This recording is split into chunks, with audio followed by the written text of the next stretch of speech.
Nah, coba saya bawa tabel ini menarik untuk bahan renungan kita. Seperti apa teman-teman memposisikan dirimu? Apakah dirimu sendiri itu kawan atau lawan buatmu? Orang yang negative thinking itu bahkan dirinya sendiri menjadi lawan.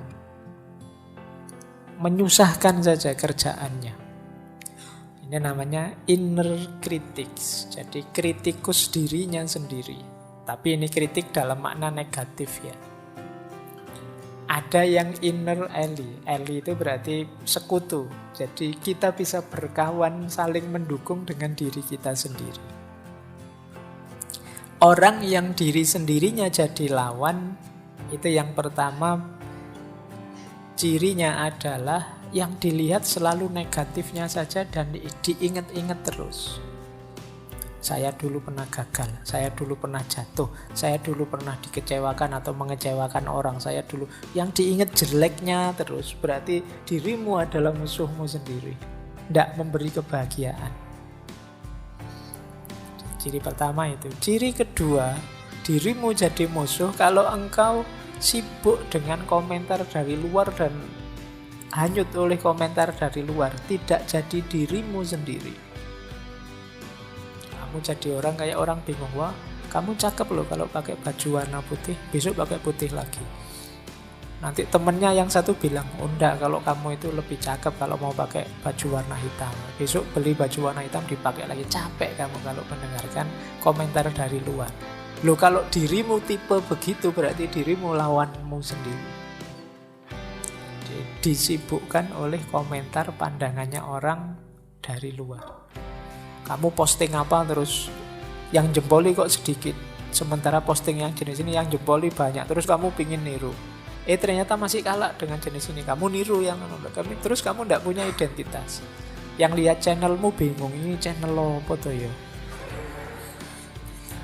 Isinya ada nyanyinya, ada horornya, ada kamu ngikuti tren ngalor ngidul kiri kanan sesuai yang sedang in. Akhirnya malah ruwet.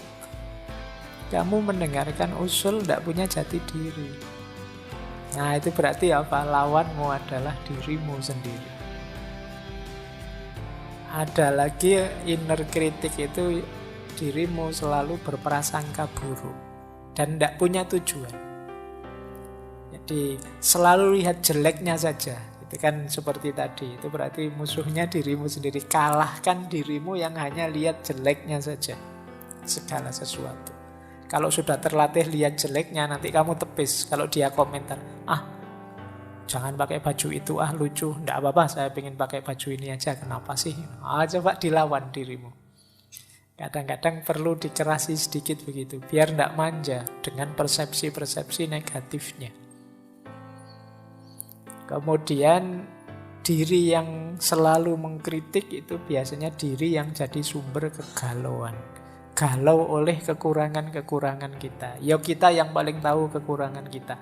Tapi kekurangan kita itu kan jalan untuk kita berusaha memperbaiki diri, bukan jalan untuk galau. Tapi diri yang serba negatif tadi tiap hari menyusahkan kita dengan kegalauannya. Jadi ini coba kita cek diri kita sendiri sebagai apa. Alhamdulillah kalau diri kita adalah sekutu yang baik, teman yang hebat.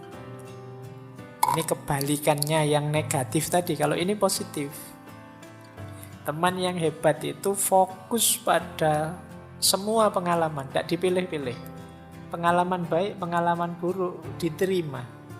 Kemudian yang baik diingat-ingat, diambil yang bagus-bagus, kemudian yang buruk diambil pelajaran. Harusnya bagaimana untuk meningkatkan diri.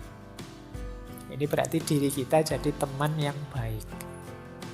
Tidak sekedar ngeritik, ya memang ada jeleknya kita terima, tapi untuk dijadikan pelajaran ke depan. Biar kita tambah baik.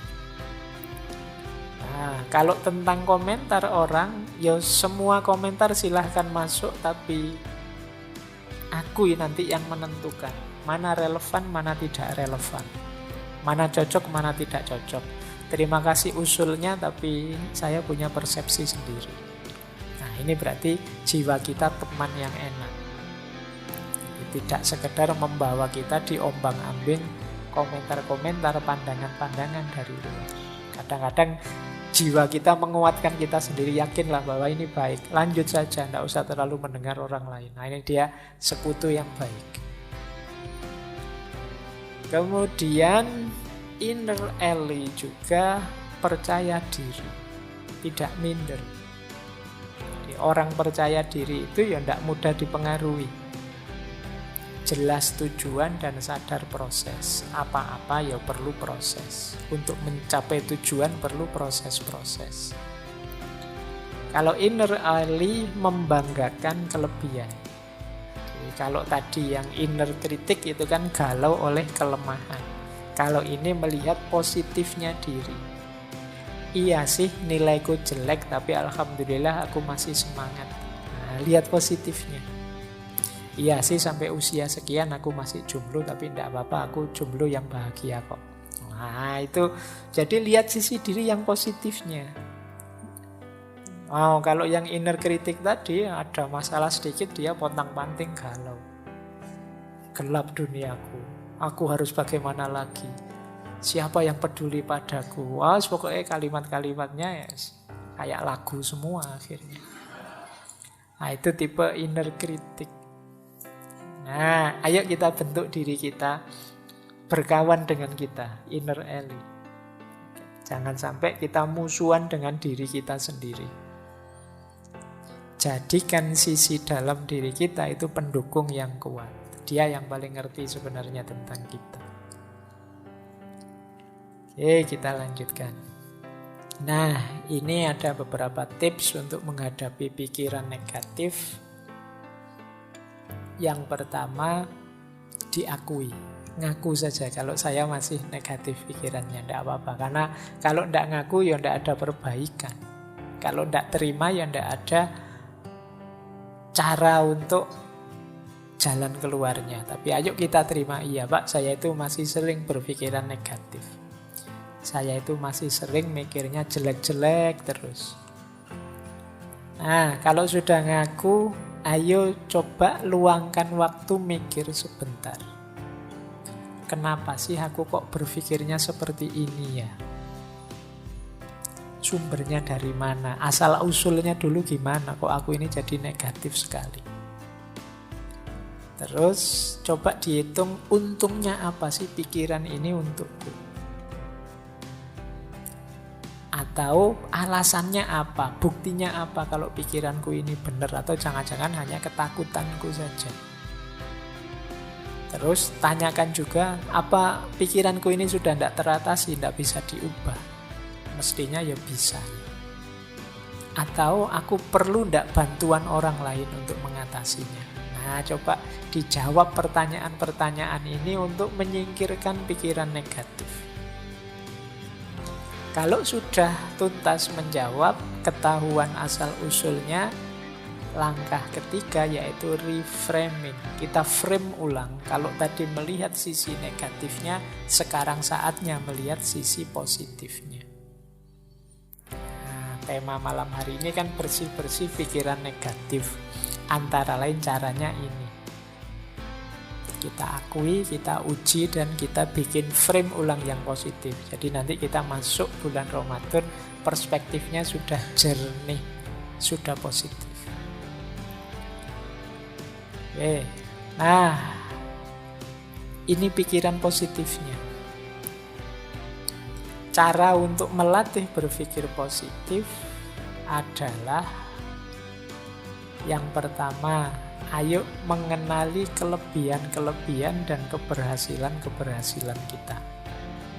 Tidak ada orang itu yang hidupnya negatif terus. Pasti pernah mengalami hal-hal positif. Bila perlu ditulis. Boleh teman-teman kalau ada waktu ya, bawa kertas atau buku tulisan. Kelebihanku itu apa saja sih kira-kira?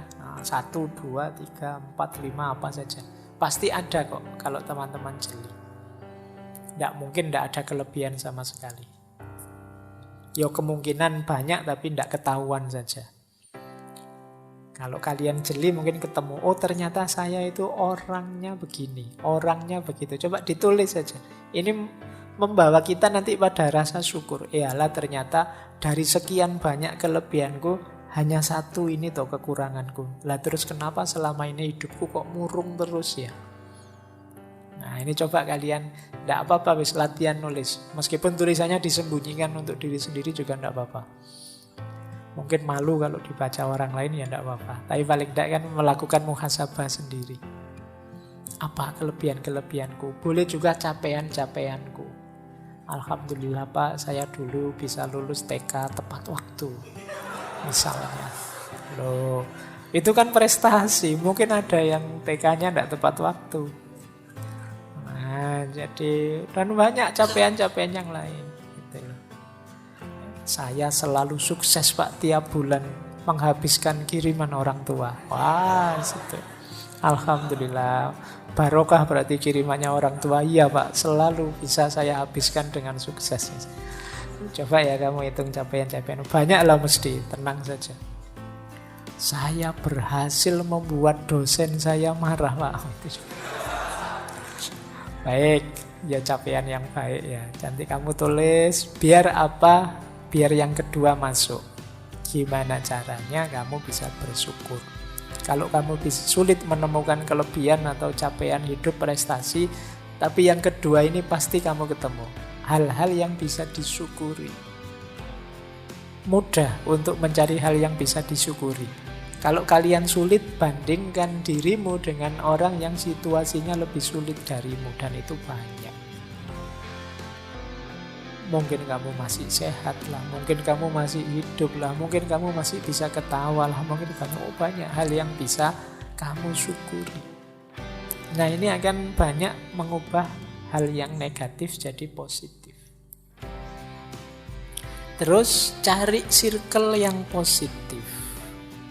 Cari teman yang juga positif. Kalau temanmu negatif semua ya lama-lama kamu terpengaruh negatif.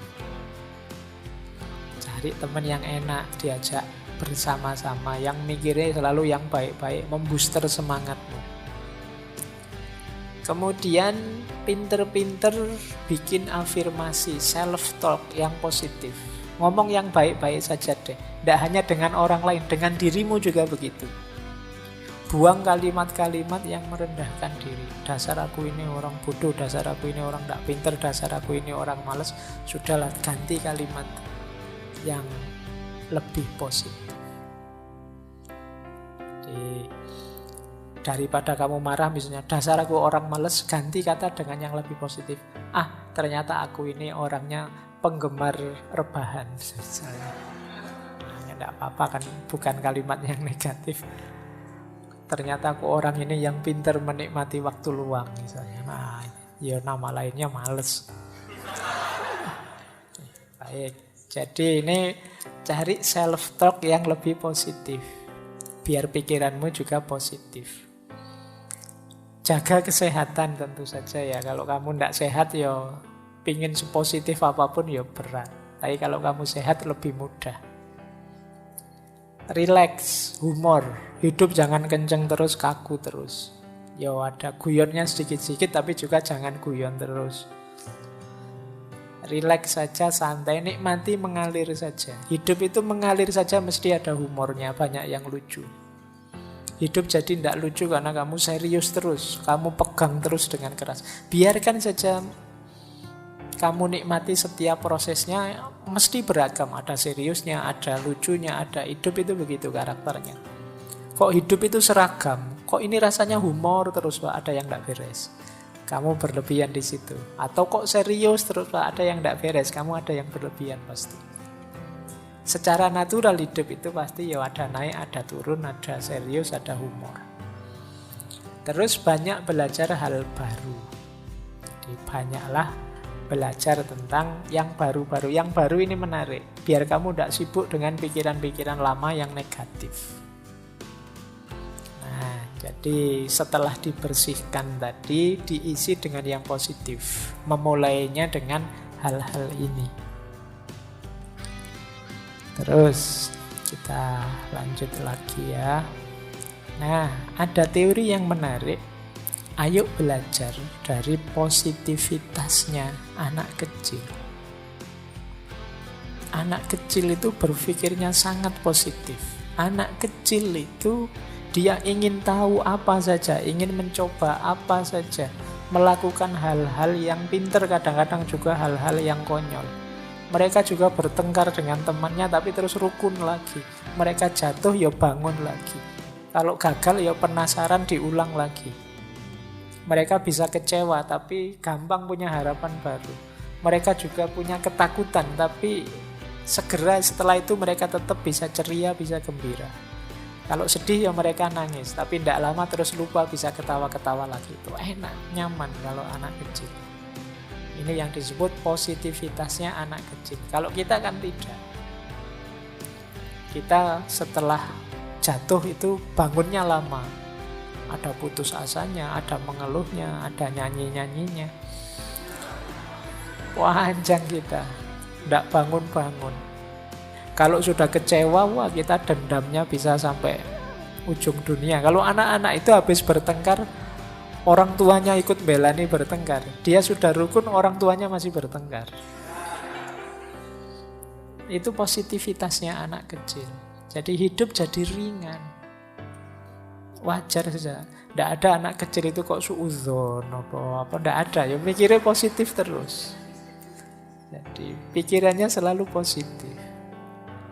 Nah, fakta ini menunjukkan berarti pikiran negatif itu tidak fitrah, tidak fitri. Itu buatan, pengaruh dari luar. Aslinya kita secara murni itu positif. Buktinya apa? Anak-anak yang belum banyak terpengaruh macam-macam itu sangat positif hidupnya. Tidak ada anak kecil itu yang dendam, tidak ada anak kecil itu yang putus asa, terus menganggap dunia ini gelap kalau begitu. Tidak begitu, tidak ada. Biasa saja. Mereka ya kalau ingin apa-apa ya kadang tidak terpenuhi ya nangis. Tapi setelah nangis terus ya biasa, bisa ketawa-ketawa lagi. Jadi ini namanya belajar positivitas dari anak kecil.